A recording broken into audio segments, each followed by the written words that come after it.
Hey, this is Josh for The Camera Project, and in this episode, I'm in Vancouver, British Columbia, reviewing the Panasonic GX9.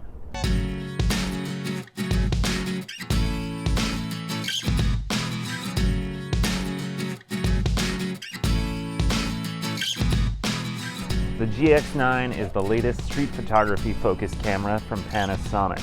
Now, the GX9 replaces the GX8 in a way, but in a lot of ways it doesn't.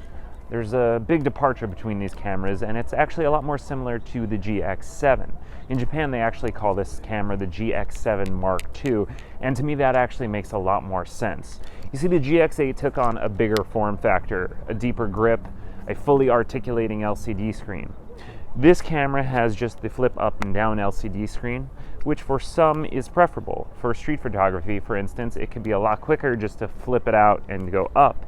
But my problem is once you get used to the fully articulating LCD screen, it's kind of hard to go back. Because for instance, let's say you want to shoot in the portrait mode. Well, this is not really helping you. And let's say you want to shoot some video and want to be able to frame up the shot, which I'd love to be doing because I'm shooting this review solo. Can't do that either. So for some, the flip up and down LCD screen is certainly preferred. For me, it's not my preference. What I do like over the GX8 is the return to the smaller form factor of this body. The GX8 always felt a little bit too big for a certain crowd and too small for a certain crowd. And the people who want that bigger camera, they now have the G9. But the people who want something that can be pocketable, especially when used with a smaller lens like the Leica 15mm 1.7, can use this camera and put it in a jacket pocket. Now, I have right here the 12-60 kit lens that this will ship within the US, but this is not the Leica 12-60. This is the variable aperture 12-60 3.5 to 5.6 lens. And normally I kind of want to dislike a lens like this because, you know, it doesn't zoom particularly far and it's not particularly fast and it's kind of middle of the road, doesn't shine anywhere. But so far I've actually liked it. The focusing has been fast. We'll see how the image quality holds up.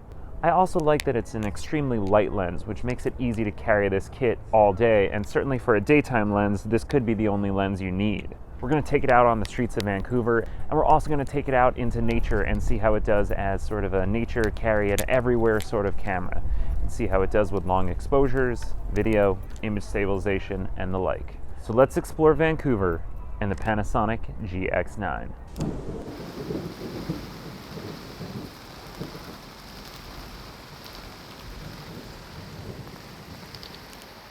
Now I'm hiding here under an awning of a questionable shop, mainly because it's been pouring all day, which is making my very limited time that I'm here hard to shoot in.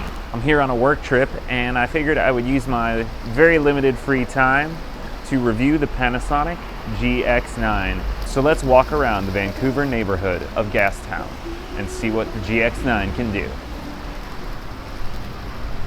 As you can see, it's raining and it's quite miserable.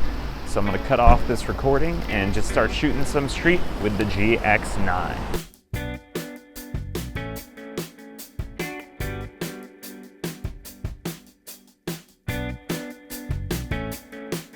So let's talk about another quick point on the GX9, and that is that the camera is not weather sealed. I found a little bit of cover here so that I could talk about this point, but yeah, this camera is not weather sealed, so don't expect to shoot it out in pouring rain and still have a functioning camera.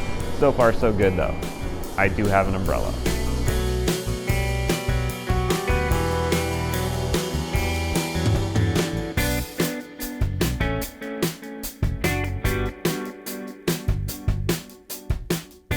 Day 2 of my trip, I only had the end of the day to shoot, so I set out to see how the GX9 handled landscapes, cityscapes, and video at the waterfront. The 20 megapixel micro four thirds sensor did great with the end of the day lighting. Shooting into the golden hour, my ISOs were still kept low, even with the fairly slow 12-60mm lens, so noise certainly was no issue. The lens rendered the scenes clearly from edge to edge, and dynamic range was not an issue for the camera either. In terms of video, while the specs on the camera won't blow you away, it's certainly a capable performer. The camera will shoot UHD 4K at 24 or 30 frames per second, and 1080p at up to 60 frames per second for slow motion. The stabilization will keep handheld shots relatively smooth, but won't be great for walking or dramatic movements like the dual IS2 in the G9 and GH5. Overall, I was really happy with the performance with the end of the day light.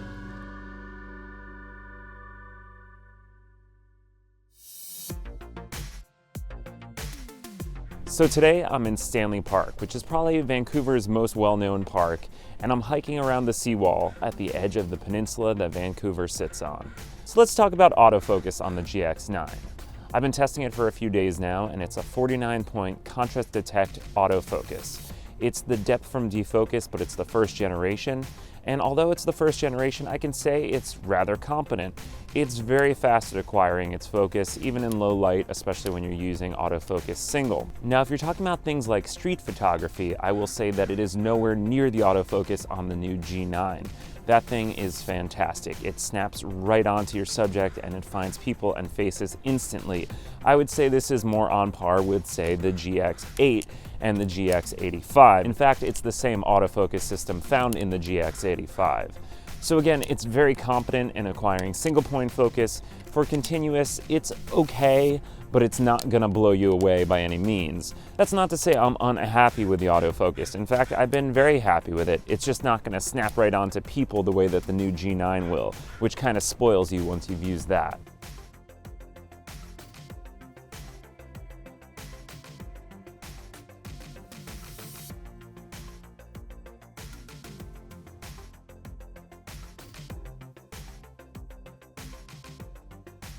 So talking about image stabilization on the GX9, it has the dual IS version 1, which is to say it'll use both the 5-axis image stabilization found on the sensor, as well as a lens that supports image stabilization. Now this 12 to 60 millimeter lens does support image stabilization.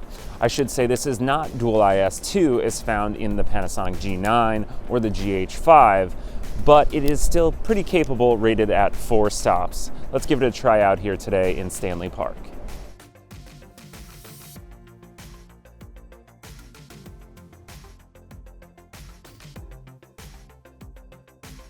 So for me, the image stabilization proved reliable till about 1/5 of a second. Around 1/4 of a second, it became slightly blurry, and by 1/2 a second, I'd say it was probably no longer usable.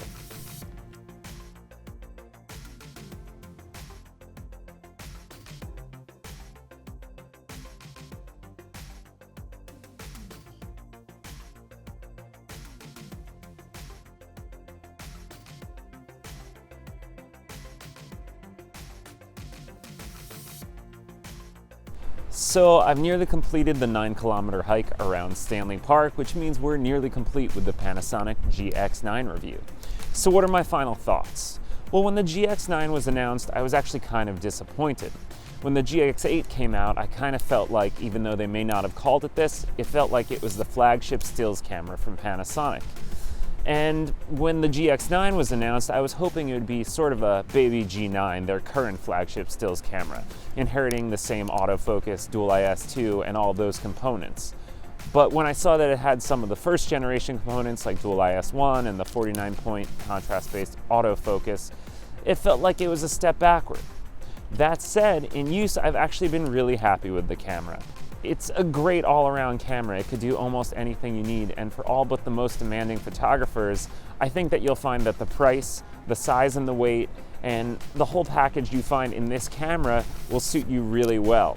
I really enjoyed it. Even the 12 to 60 lens, which I didn't think I'd love because it's not particularly fast and all those things, I found it was a great all-around lens that was light and easy to carry around and gave me a great zoom range. So yeah, I was really happy with this camera, and I think you will be too. That said, it's not perfect. There are things that I would change about it. And yeah, I'm still waiting on that baby G9, so we'll see if that comes out. If you have any thoughts on the GX9, please leave your comments below, and please subscribe to the Camera Project. We really appreciate it. Subscribe. No, really, subscribe. I said subscribe.